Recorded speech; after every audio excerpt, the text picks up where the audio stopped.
Biz maydanda bol, belvadan kan geçtik, tılda жүріп, көз жасымызды көл өттік.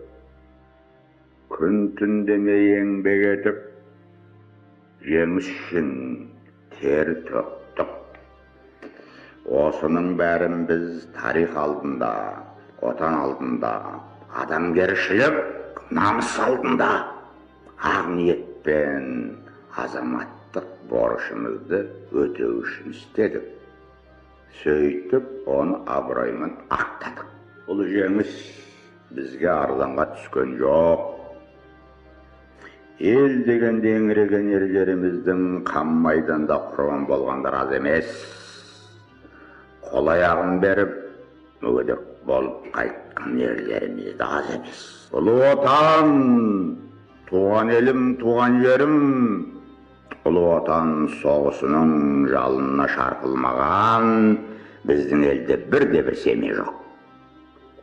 Соғыс қайғысы, соғыс мұңы әрқайсымыздың басымызда болды. Солдаттың сағынышы, ата-ананың қайғысы, жардың мұңы, жетім жесірдің көз жасы әрқайсымыздың басымыздан өтті.